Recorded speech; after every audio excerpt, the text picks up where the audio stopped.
Hello, hello. Welcome to today's training. This is another series as part of the brand growth trainings I pretty much do on a weekly basis. And today I am going to be talking about the number one metric you need to be measuring if you want to scale your beauty empire. As you join live, hey, naturally, Larissa, as you join live, just say hello. Let me know where you're watching from.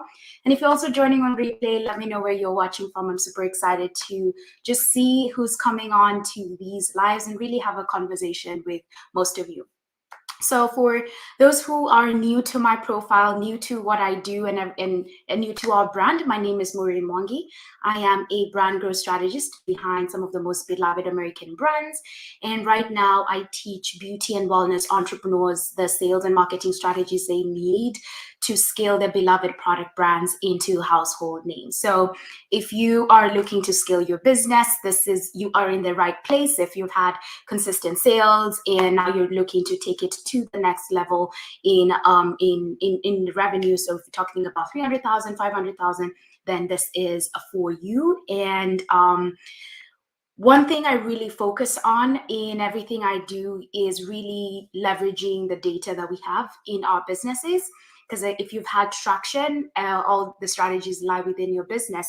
And this is a good way for us to think about the metric that you need. Just one metric that I want each and every one of you to start measuring, to start evaluating, and start considering as you're thinking about getting to the next level of growth. Because my tagline is you build it, we'll help you scale it. And this is the number one metric that I swear by, that I always recommend people to look at. So before I get into the actual metric, I want to really talk about what's the difference between vanity metrics and key performance indicators, because many of us can easily get lost in looking at vanity metrics, looking at open rates on email, looking at likes on social media, looking at comments on social media, looking at add to cart ratios on in our Shopify store. But some of those metrics don't move the needle. They don't move the needle in your business. They don't give you information as to what you need to do with that. And so how I like to define vanity metric is, it's a metric that looks nice, but doesn't mean anything.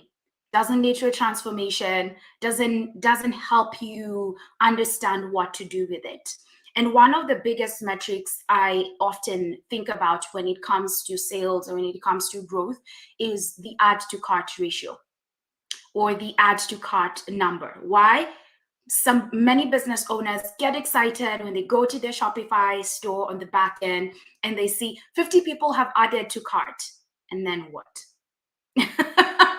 You know what I'm saying? 50 people have added it to cart. And then what? The metric that would actually help me understand, hey, if something is working, is the sessions, the session to check out, or the people who've actually checked out. Why is that important? Because if 50 people have added to cart and only 2 people have converted or eventually led to a sale, then it means that we have an issue with our add to cart funnel. This example, the reason why I'm using this example, hey Lakisha, the reason why I'm using this example is because I've seen it actually happen. I did an audit a month ago. We had 50 people add to cart. The number was actually 50 people added to cart. Products were added to cart. Only 2 checked out. So literally what was happening was the add to cart conversion funnel was broken.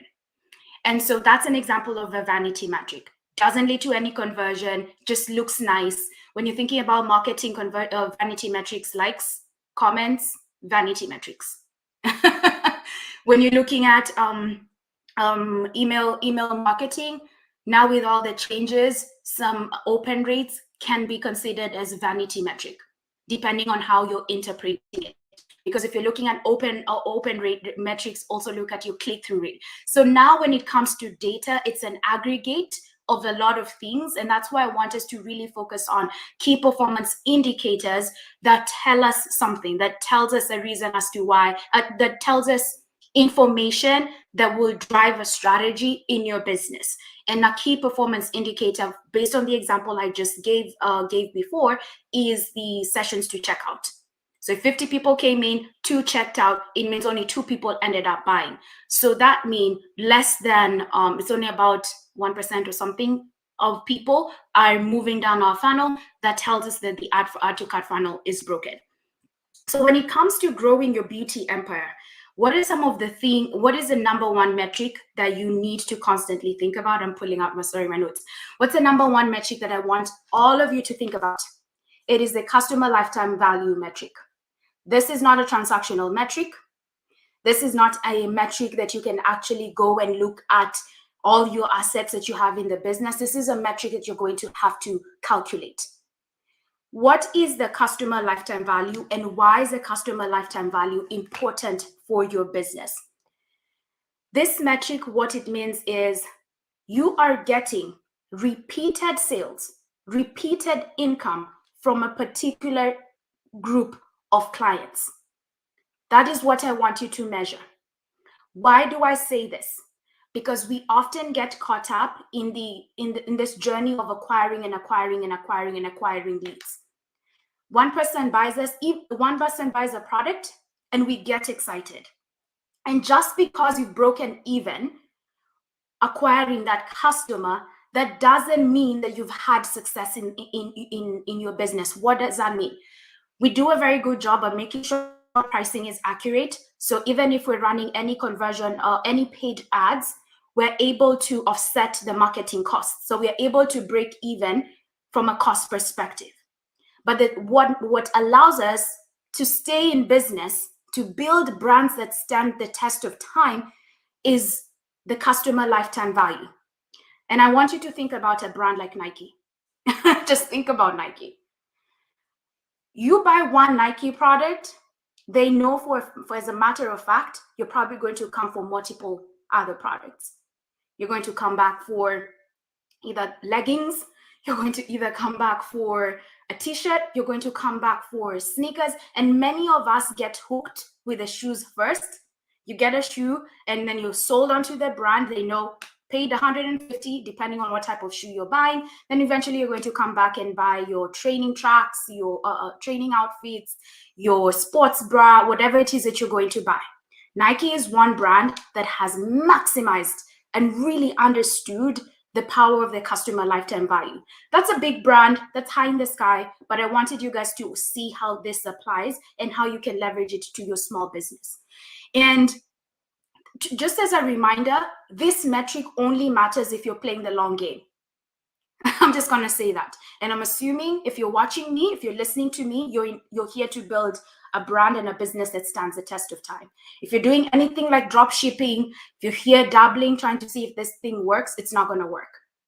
I'm just going to say this only matters if you're willing to play the long game and you're literally looking to build a brand. Because at the end of the day, when selling products, that's the vehicle, that's the product that we're selling. But fundamentally, it's a brand we're building. We're trying to get a community around us, and we're trying to rally people around why we're doing what we're doing.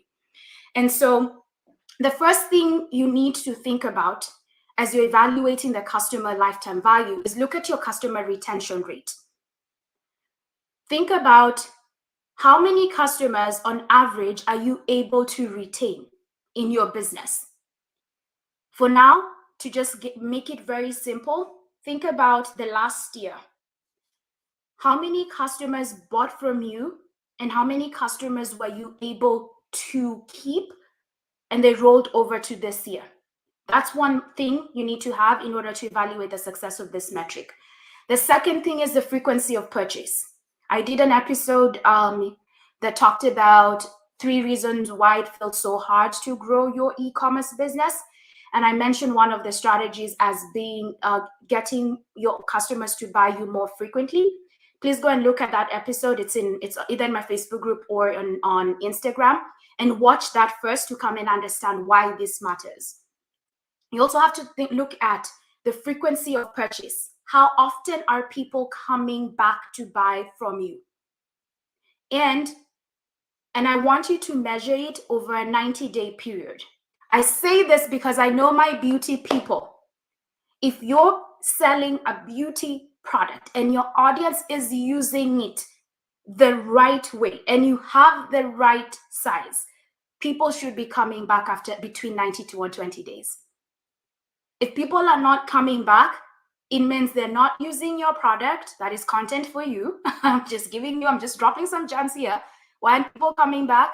They're probably not using your product. So they're not using your product the way you recommend. So they're not getting the results.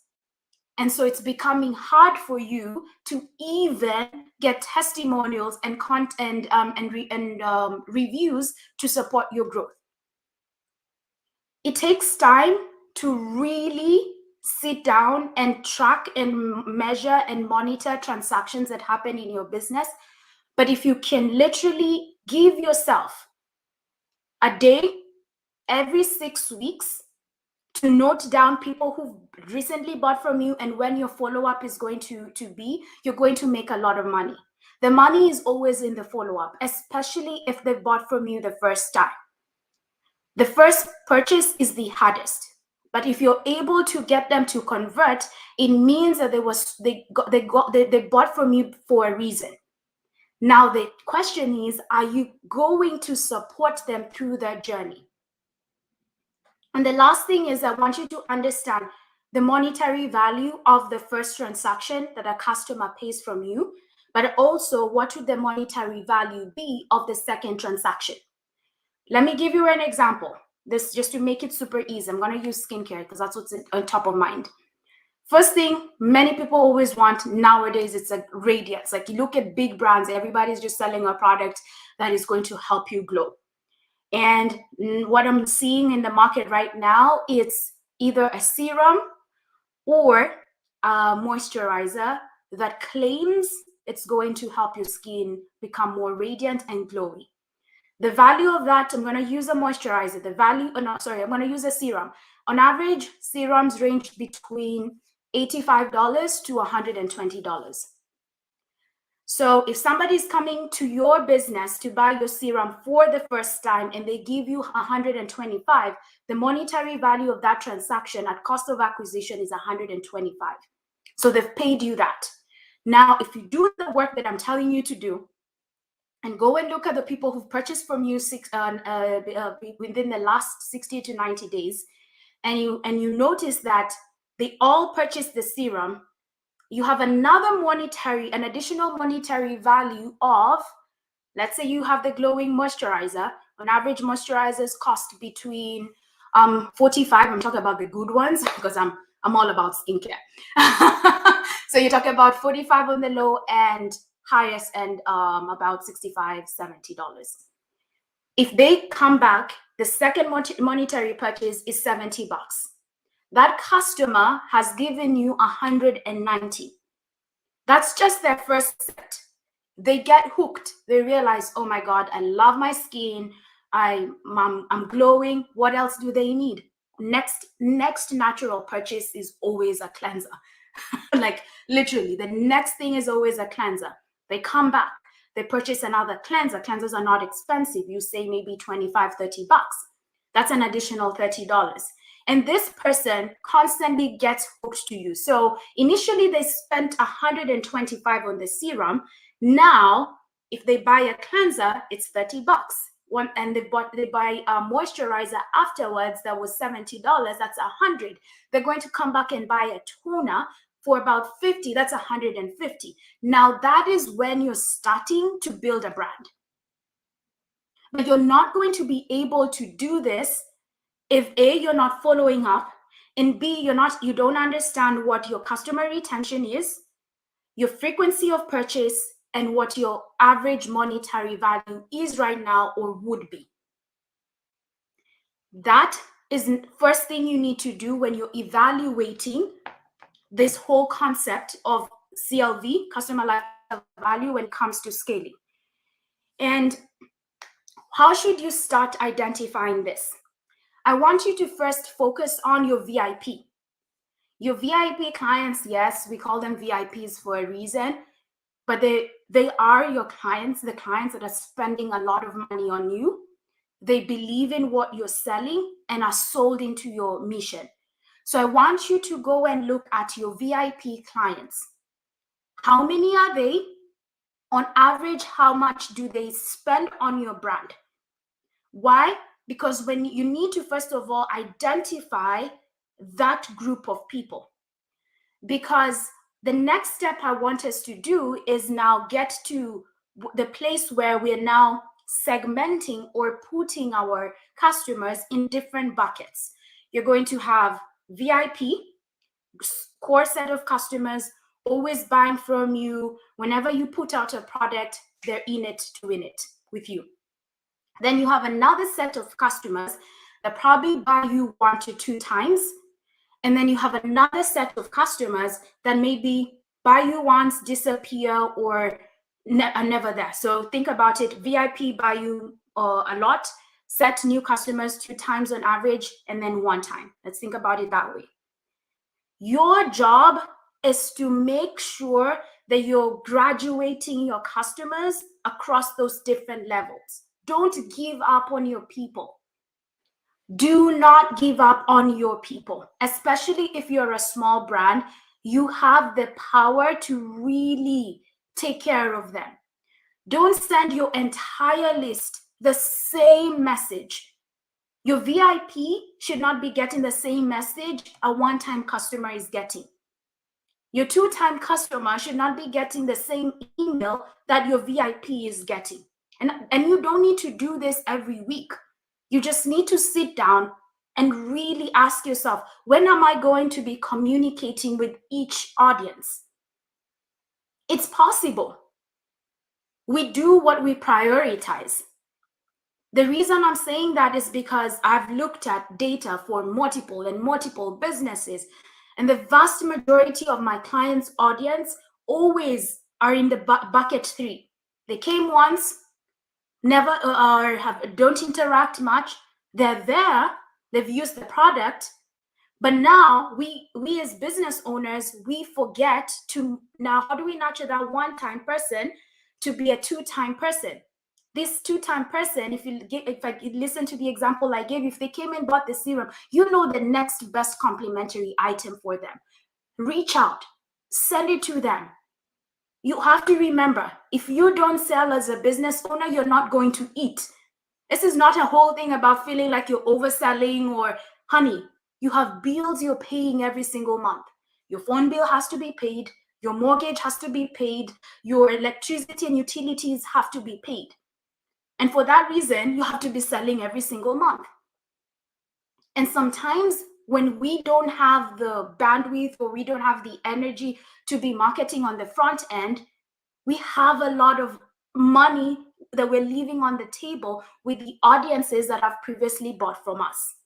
Because at the end of the day, what I want you to do is make sure that you have about 50 to 60% of your audience around your VIP.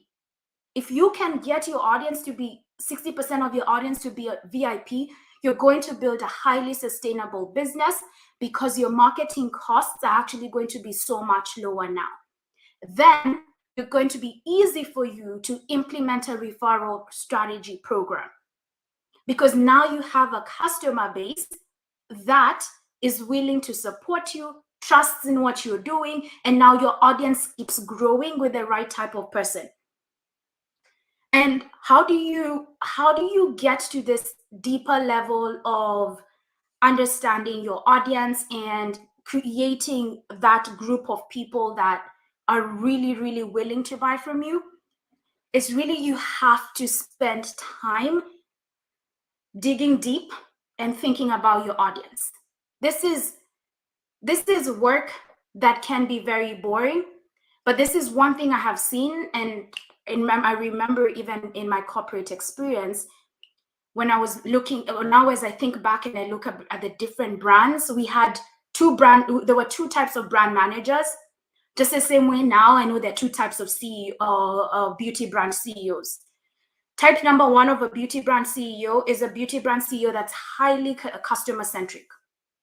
They understand that the only way to drive demand around their brand is if they make sure they know their customer, they're understanding their customer journey, and they're ensuring that they're speaking to them in the most appropriate way.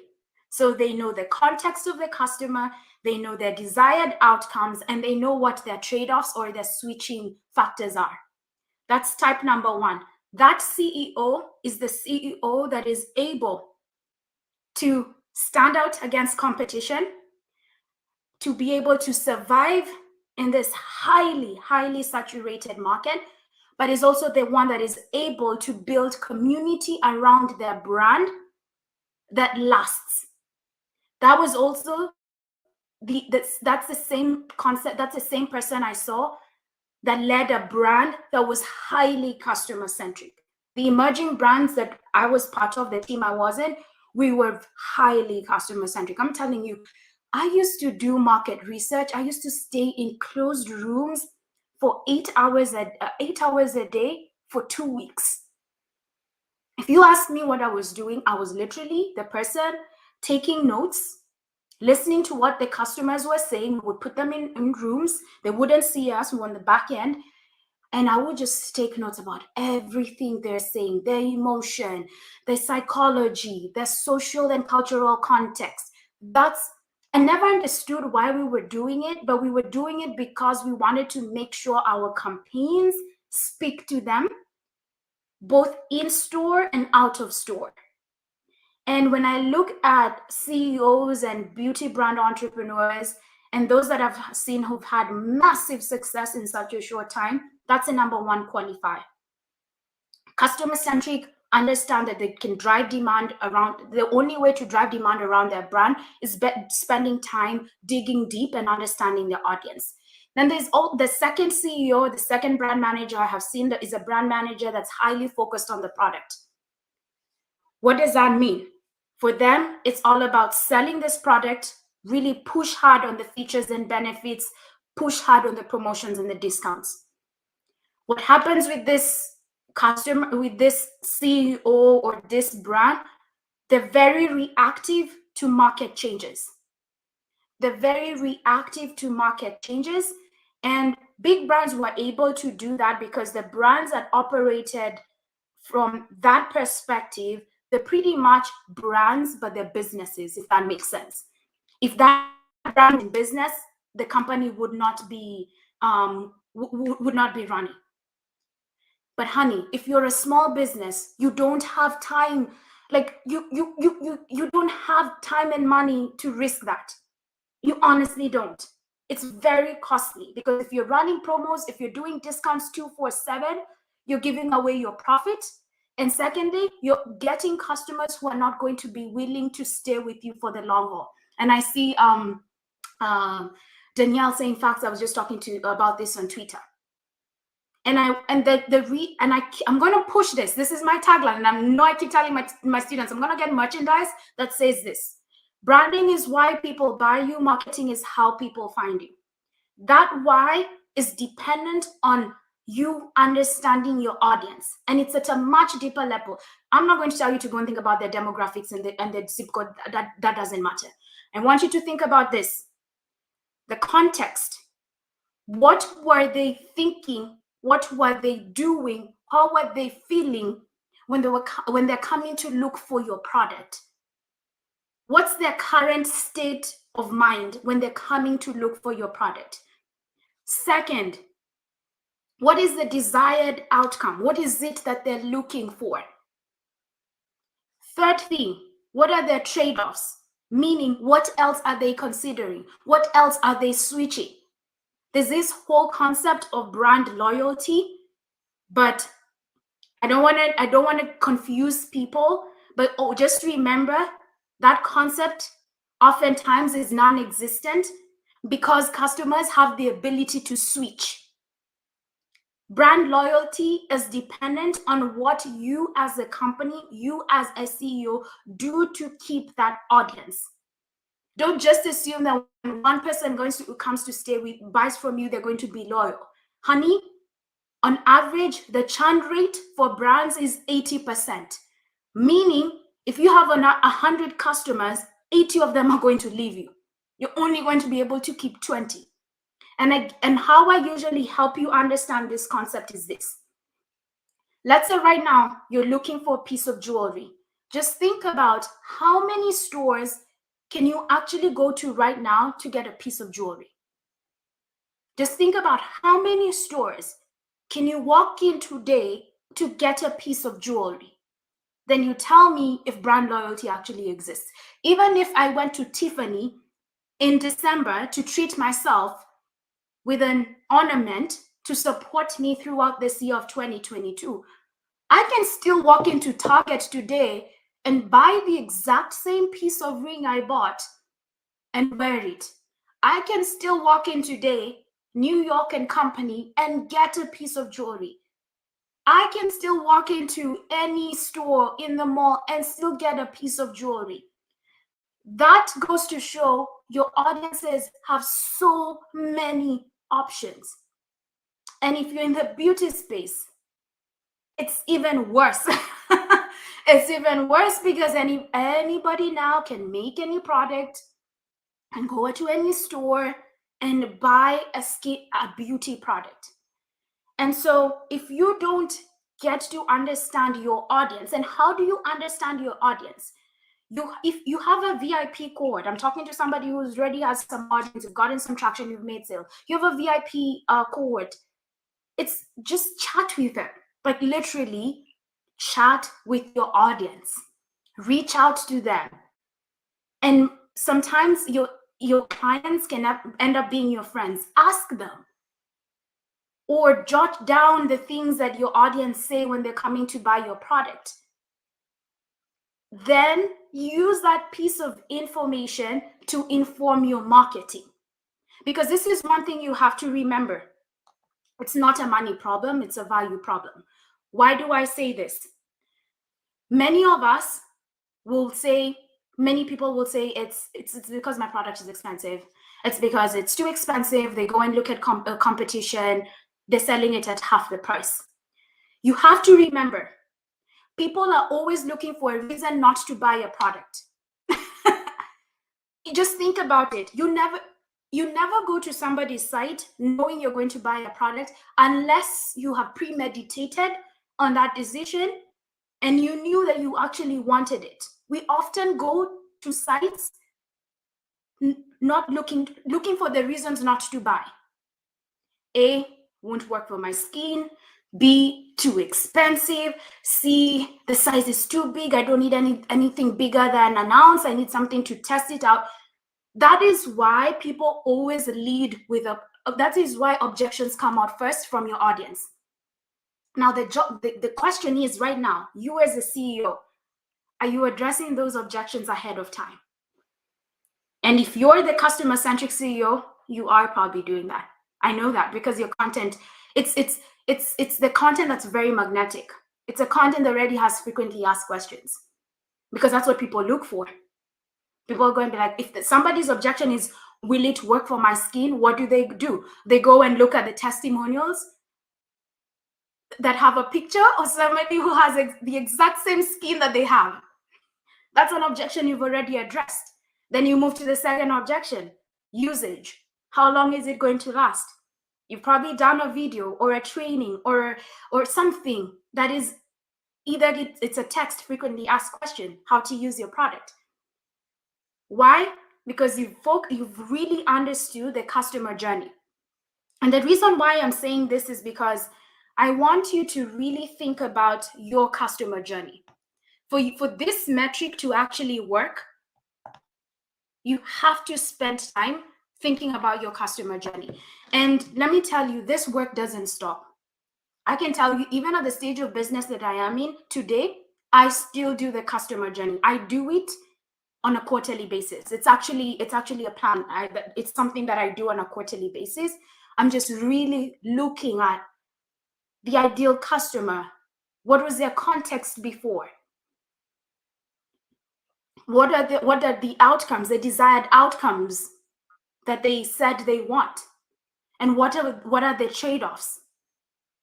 If you spend time doing this over and over again, eventually you're going to now find people who are willing to buy from you.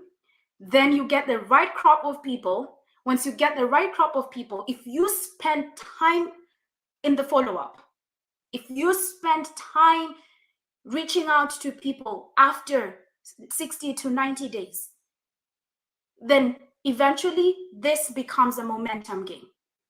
And brands that will thrive very well with a strategy like this are beauty brands, wellness brands. I'm thinking about wellness from this perspective. If you're selling vitamins, if you sell, especially now, my friend, think about the people who got sick in December.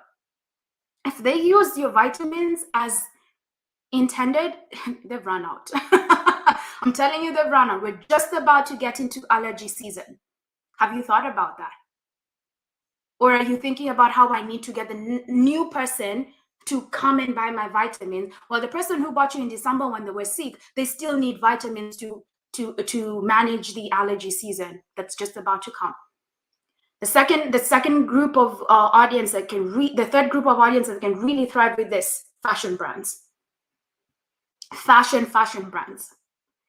You're selling a piece of clothing. Seasons change. Oh my God. Seasons change. Styles change. Colors change. Everybody who buys a dress will need an accessory. Are you thinking about that? Or are you thinking about the next best person to buy the dress? I just want you to spend time really thinking about this, because this is where the money is at. This is where the money is at.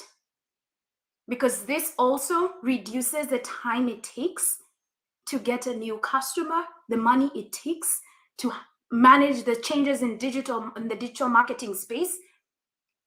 And it also allows you to build that community that I'm constantly talking about. This is a whole concept of community building. And the other thing that I really wanted to share this is, please also don't neglect your welcome series, because we do a fantastic job getting people to buy from us.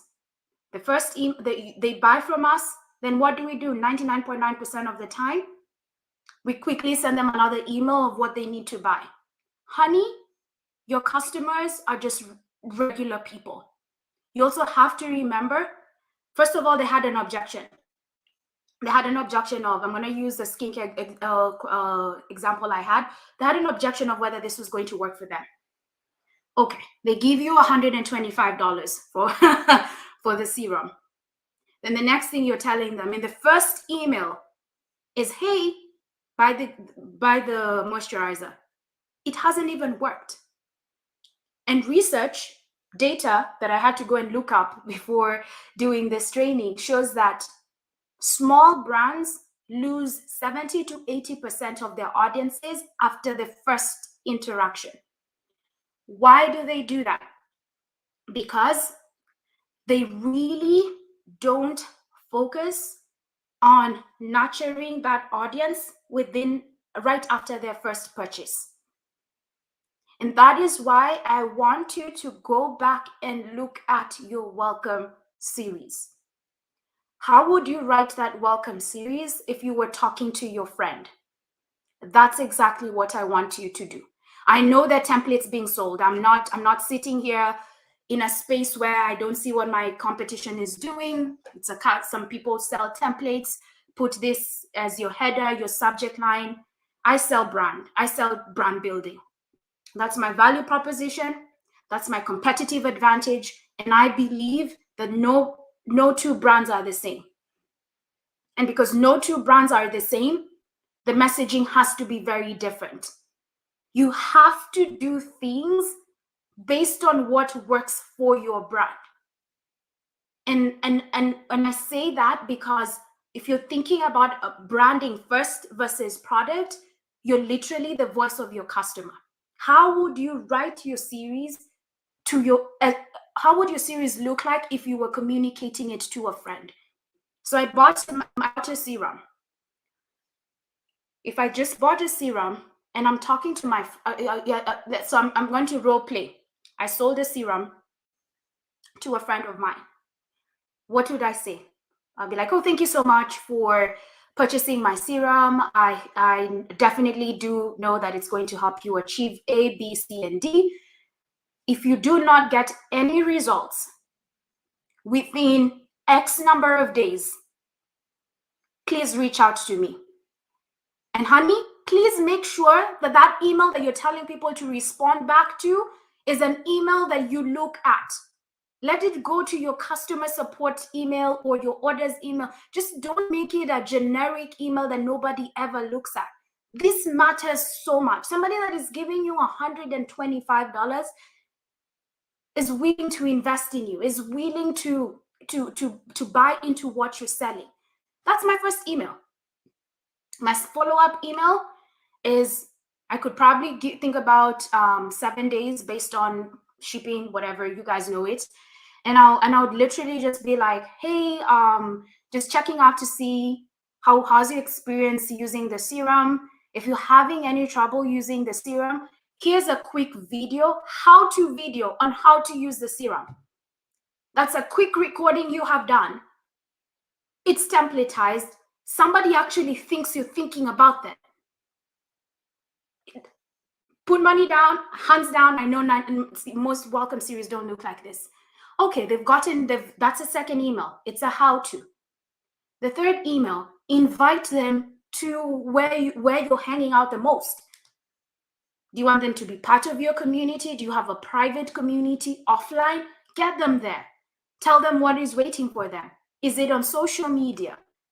Tell them to, like, literally, just how would you talk to your friend if they've bought from you? That is what I want you to do. That is what brand building is all about. And because you're actually very small, you're so potent. Why are you so potent? Because you can do this. Because you can do this. Don't downplay the fact that you're a small brand. There is power in being a small brand. Because if you can get that person to stay with you over and over and over again, honey, you don't need to go and keep getting new customers and getting frustrated that people are not buying from you. And that's why I want you to really, really do this deep work. Many people ignore doing this work. They say it's boring. But honey, you want money from this person. Like literally, you want $125. That's just one part from this person. How are you going to get it from them if you don't understand them? If you're not taking the extra time? It doesn't even take much. A 15-minute best client call conversation you're having is fine. I actually do this. Sometimes I don't even do a call. I send them audios on Voxa or IG. I'm like, hey, blah, blah, blah, based on what I get feedback back and forth. And we're constantly just in dialogue. I can do that. The size of my business can support that. And it's intention. There's a reason why I'm putting in so much effort doing that now, because it's going to pay off. And that's why I said initially in the beginning of this video, if you're not here to play the long game, this is just going to sound like gibberish. And it's a waste of your time. Don't even think about implementing it. But if you're willing, if you're here to play the long game, the people I speak to, the people I interact with, and the people I mentor, this is something that you definitely need to consider. Because at the end of the day, the two metrics we always focus on looking at: the customer acquisition, how much did it cost you to acquire a customer? And the other one is the customer lifetime value. What's the worth of that customer? Because at the end of the day, what we're trying to do is, in essence, we're just trying to answer this question of, to what extent is the customer worth their cost? At the end of the day, that's the question as a CEO, as a brand manager, as a CMO, you're trying to answer is, to what extent is the customer worth their cost? And if you can answer that, you will be able to scale. Let me not say you should be able to scale. I will say, as a matter of fact, you will be able to scale, because you're going to ensure that you set up the infrastructure in your business that accounts for your customer journey. So just to recap what I talked about today, the first thing that you need, the first number one metric is a customer lifetime value. And this is not a transactional metric. This is not a transactional metric. And the first way of doing this, of understanding what it is, how to calculate this, is, first of all, identifying your core audience, identifying your VIP audience. Once you identify your VIP audience from the perspective of what was their context before they purchased your products, what was the desired outcome that we're seeking, and lastly, the trade-offs of their switching factor, you now move to step 2, focus on delighting this audience. They bring in the most margin, they bring in the most money, focus on delighting this audience. Once you've learned what it takes to delight this audience, go back to your second tier of customers. These are the people who bought you probably twice. Apply those same principles. See if you're able to move them to your VIP because you want to make sure that funnel is working. The third thing, I want you to shift your mindset as a CEO. I want you to shift your mindset as a CEO from product-centric CEO to customer-centric CEO if you really want to stand out in this market. If you really want to play the long game, shift from product to customer-centric CEO. And the customer-centric CEO is the CEO that understands, in order to drive demand around my brand, I have to understand my customer at a much deeper level and ensure that I map out the customer journey. And that is represented in everything that we do as a company and as a brand. Third thing, look at your data. Your data will tell you. And this data is not complex. Let nobody tell you that we're trying to get you to do complex algorithm, complex math. No. Data is very, very simple. Profit margins, net promoter score, customer lifetime value, retention numbers, customer acquisition numbers, inventory order, and velocity. Simple inventory order rate and velocity. That's all you need to know. Everything else, it's not, that's for advanced. That's for the advanced people. Where you are right now, if you can, you need the basic information. And the last thing is really improving your customer experiences, understanding what makes your audience tick, understanding what triggers them, understanding what they're switching to and from, and making sure your content, your messaging, your emails are reflective of that. At the end of the day, your clients are human beings, just like me and you. It's just that to you, they're clients. So think about it from that perspective if this person was your friend. And that wraps up this session today on the number 1 metric you really need to consider as you're scaling your business. And if you really need support when it comes to how do I create the infrastructure for my business so that I can get to the next level without working more hours and killing yourself? And also, how do I achieve consistent revenue and profits in addition to understanding the data that I already have in my business? I have an invitation for you. I would love for you to book a call with me so we can chat about where you are right now with your brand, where you want to go, and map out next steps. Enrollment for our incubator program is open for the March cohort, and I'd really love to interact with you, support you as you're you're scaling your business. One of our taglines is "You build it, we'll help you scale it." And if you're looking to get your business to the next level this month and this year, I have an invitation for you on Instagram. Click the link in my bio. It's just a small link with a form to chat with me, and on Facebook, just click the link in the comments. As always, thank you, my people. I will see you next week when I do another live. For now, have a great weekend, and I'll talk to you soon. Bye-bye.